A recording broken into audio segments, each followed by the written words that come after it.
Olá pessoal, tudo bem com vocês? Meu nome é Luiz, professor de História da Rede Pública Estadual de Ensino, e este é o canal Que História é Essa? Um canal de educação, cultura, entretenimento e um pouquinho de política, às vezes. No episódio de hoje eu vou inaugurar um novo segmento, que é a leitura de depoimentos de alunos. Em alguma medida eu tenho feito isso, mas mais numa estrutura de perguntas e respostas, sabe? Mas hoje a ideia é fazer uma coisa mais concentrada em um relato específico. Eu vou ler a história de um aluno e falar um pouco sobre vocês, com vocês, da minha opinião e do que deveria ser feito.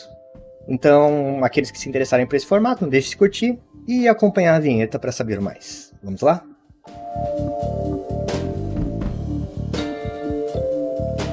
Bom, seguinte, um aluno me enviou isso aqui na minha página do Facebook. Eu vou deixar o link aqui embaixo caso você queira enviar relatos, mas pode deixar nos comentários também se quiser.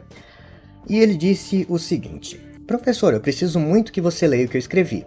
É longo, porém é algo que estava querendo falar há meses. Dava até um vídeo sobre isso. Então, como vocês podem ver, eu até atendi a sugestão do aluno e nós vamos fazer agora um vídeo sobre este assunto. Minha escola estava passando muitas lições. Fiz uma comparação com outras 3 escolas do estado e o METEC.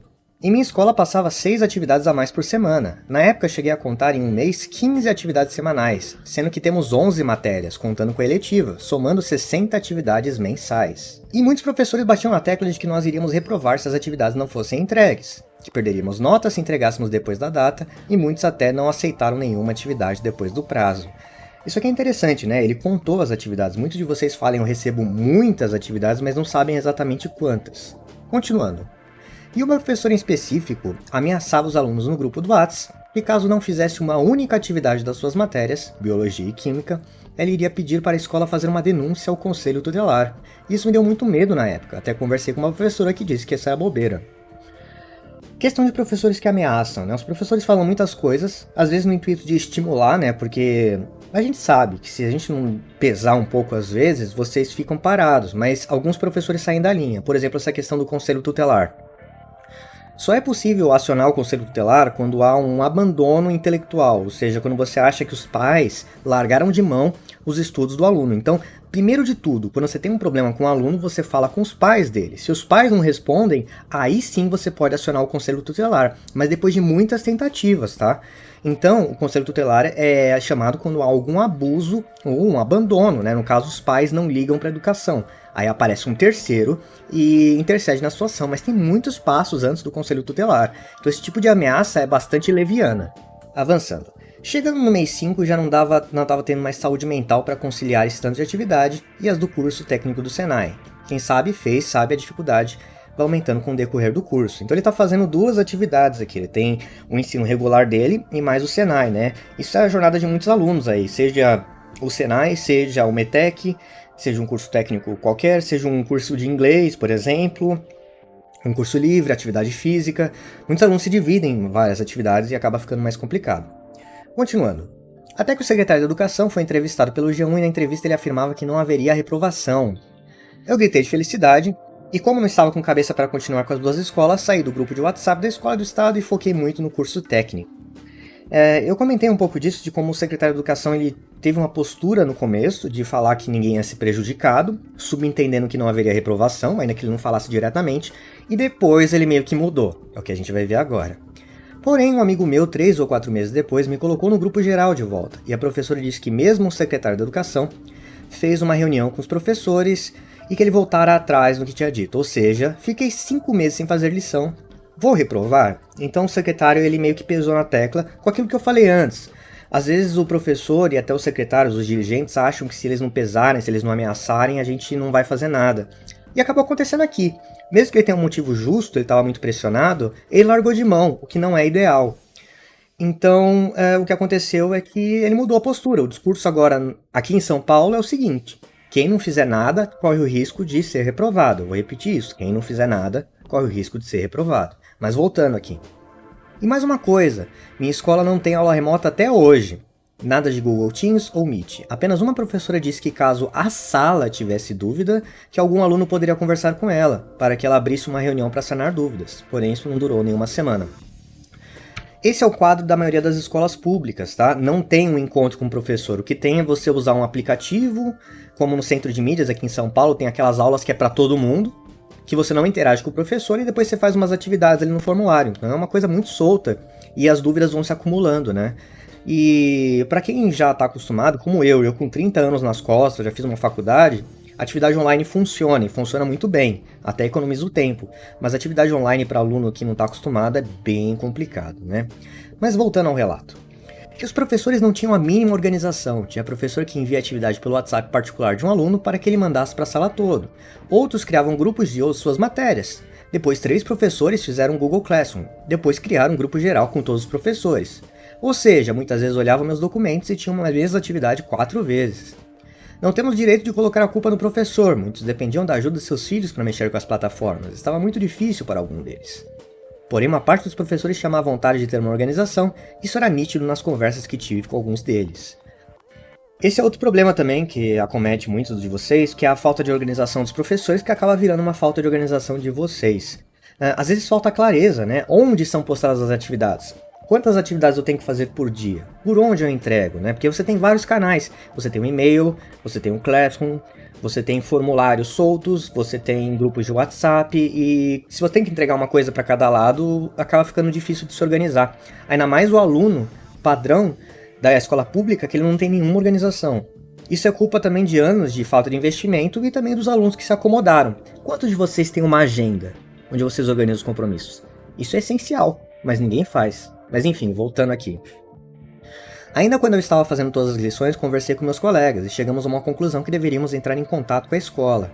Então perguntei a todos se eu poderia representar a escola e escrever um texto em nome de todos os alunos. Todos disseram que sim, então eu e mais 2 alunos elaboramos um texto e postamos no grupo do Facebook da escola. Gente, isso aqui é muito complicado. Quando você escreve um documento oficial, quando você se coloca à mostra, você é um só, mesmo que você fale em nome de vários. Se você não é o representante oficial da sua sala, se você não é o líder de turma, isso pode acabar sobrando para você. Eu não tô colocando a culpa no aluno, tá? Eu tô colocando culpa em muitos diretores e professores que acabam se colocando por cima do aluno. Porque o aluno é o elo mais frágil. É muito fácil você falar, olha, todo mundo tá certo aqui, todo mundo concorda comigo, só você está errado. Então é meio complicado isso, tá? Ele se colocou na linha de tiro. E mais, esse tipo de coisa é melhor quando um pai responsável, o pai dele, o responsável, fala. Quando você vai e tenta enfrentar o professor sozinho, ainda mais falando de uma coisa tão grave, falando que os professores não têm organização, isso pode sobrar para você. E acabou sendo o que aconteceu. Muitos pais comentaram concordando com o que eu tinha dito. Inclusive uma professora da escola, porém de outro período, fez outro texto explicando que os professores também estão passando por dificuldade. Tinha esquecido de falar isso no texto. Até que a escola teve a atitude mais imatura que eu vi. Excluíram todos os comentários dos pais que estavam de acordo, deixando apenas os pais que falaram coisas positivas. E logo depois excluíram a publicação, pois mesmo após terem excluído, os comentários a favor vieram muitos. Então a escola tentou meio que manipular a informação. Como eu disse, ele é o elo mais frágil, é mais fácil falar que ele tá errado e a escola tá andando junto, tá caminhando bem, enquanto ele tá fazendo por preguiça, né? Então isso é bem complicado. Bem, cá estou, novamente depressivo, ansioso, com sentimentos de incapacidade e fuga, pois sempre fui um excelente aluno e meus professores do 5º ou 9º ano sempre disseram isso, e sempre tinha meu boletim para comprovar. Não estou aqui para falar que sou o melhor aluno e por isso não deveria reprovar, porém tento, me coloco no lugar dos outros que estão em uma situação pior que a minha. Sou muito privilegiado e tenho noção disso, internet rápida, computador bom, pais compreensivos que sempre me apoiaram e incentivaram a estudar. Porém, e os outros que nem têm um terço disso? Então veja, né? Ele vê que ele poderia fazer mais com as condições que ele tem, mas por diversos fatores acabam não dando, e imagine aqueles que nem sequer têm acesso à internet. Eles poderiam ser cobrados na mesma medida que eles, estamos falando de uma escola pública, afinal, né? Minha luta este ano foi para a minha escola amenizasse a quantidade de lições e que ela fosse mais compreensiva com as datas de entrega, que eram extremamente curtas para a quantidade de atividades. Para falar a verdade, não achei a minha atitude correta. Deveria ter ficado nos grupos, porém entregado apenas as atividades que eu conseguisse fazer. Porém, como a ansiedade e a depressão falavam mais alto, tive essa atitude imatura. Então ele mesmo confessa. Foi errado abandonar tudo de uma vez, ao invés de fazer só um pouquinho. Mas a punição foi totalmente desproporcional. Por mais que você erre, isso não dá o direito da escola cometer esse tipo de abuso, colocar todo mundo contra você, né? Mas vamos continuar. Nunca tive alguém de confiança para conversar e esclarecer minhas dúvidas, até que eu veja esse professor e crio esperanças que finalmente minhas dúvidas possam ser sanadas. Espero que você me responda. E eu respondi, né, no particular, e agora eu tô fazendo esse vídeo, já que ele mesmo pronuncia, então eu suponho, né, eu não tô colocando o nome dele para proteger a identidade, mas eu suponho que ele esteja ok com a divulgação desse relato, né, para ajudar outras pessoas. Mesmo não tendo feito uma pergunta em específico, gostaria que você mostrasse sua opinião em relação às atitudes dos docentes na minha escola, sobre o que eles disseram em relação à reprovação nesse ano letivo e sobre minha atitude, tudo basicamente. Obrigado. Por favor, professor, por causa da depressão e ansiedade, me recusei a fazer as coisas porque não aguentava mais e ele estava me sentindo incapaz. Então esse é o relato, tá? Essa é a situação. O que acontece é que a escola se mostrou bastante relutante em aceitar as questões do aluno, e por ele não ter feito as atividades, e que é uma coisa que pesa na escola, os diretores são cobrados diariamente. A Secretaria de Educação, as diretorias de ensino vão lá e cobram, olha, cadê o resultado? Cadê o resultado? Então a culpa pelo fracasso do aluno, fracasso no sentido de não conseguir fazer as tarefas, tá? Recai sobre o professor e sobre os diretores. Então o que eles fazem? Muitas vezes eles tentam repassar isso para os alunos, falam, olha só, ele tenta repassar, ele é um funcionário, está recebendo uma bronca do chefe, então ele dá uma bronca no aluno como se ele fosse o chefe do aluno, mas a relação é totalmente diferente. A gente pode cobrar os alunos por resultados e também pelo aprendizado, mas é uma cobrança muito diferente de você chegar e comentar todo esse assédio, né? Falar que vai reprovar, que vai chamar o conselho tutelar. A gente sempre tem que buscar o meio termo, né? E ainda que ele tenha cometido o erro, o máximo que a escola poderia ter feito é dar uma nota ruim para ele e falado, olha, você teve uma nota ruim porque você não fez, aqui está a recuperação. E ponto final, tá? Essa insistência, esse assédio não tá nem um pouco certo. Se a sua escola comete isso, eu recomendo que você coloque o seu responsável, não você, não dê as caras, porque isso pode dar ruim. Se a escola tá com essa postura ruim, ela vai continuar, mesmo quando você tentar negociar. Coloque seus pais para falar com a escola. Eu não sei se esse aluno colocou os pais dele para falar, mas eu recomendo que fale. Agora, se mesmo isso não funcionar, tem uma outra alternativa. Mas lembre, eu sempre sou a favor do diálogo. Isso aí só funciona quando a escola se mostra completamente avessa a ele. Que é se comunicar com a diretoria regional de ensino ou com a diretoria de ensino. Ou seja, o órgão acima das escolas. Na rede estadual aqui em São Paulo você tem escolas, diretoria de ensino e secretaria de educação. E essa é a ordem que você deve caminhar. Não resolveu na escola? Você resolve na diretoria. Não resolveu na diretoria? Secretaria Estadual de Educação. Nas prefeituras costuma ser uma diretoria regional. Se é uma escola, se é uma rede pequena, um município pequeno, você pode ir direto na secretaria. Mas varia. Então busque o órgão acima da sua escola. Aqui em São Paulo, busque a diretoria de ensino e fale com um cargo chamado de supervisor de ensino, tá? Esse é o cara que consegue conversar de igual para igual com o seu diretor. Inclusive, muitos supervisores são diretores que, por terem uma carreira muito boa, conseguiram avançar e se tornarem supervisores. Outros são pessoas que também são tão irredutíveis quanto essa diretora aí. Então você tem o risco de encontrar maus profissionais onde quer que você vá. Também dá para abrir uma ouvidoria, que é tipo uma reclamação, sabe? Quando você reclama de um serviço público. Aí você vai na diretoria de ensino, escreve um documento ali. Lembrando, sempre são seus pais ou responsáveis. E essa reclamação tem que ser resolvida por um órgão público e respondida pelo menos em 30 dias úteis. 30 dias corridos, aliás, né? Então, a recomendação é sempre essa, né? Se o diálogo ele não funciona, busque os seus direitos. Você é um cidadão, você tem direitos, busque a diretoria de ensino. No caso de uma escola particular também pode funcionar, tá? Porque escolas particulares têm que obedecer à lei. Tem que obedecer o Conselho Estadual de Educação.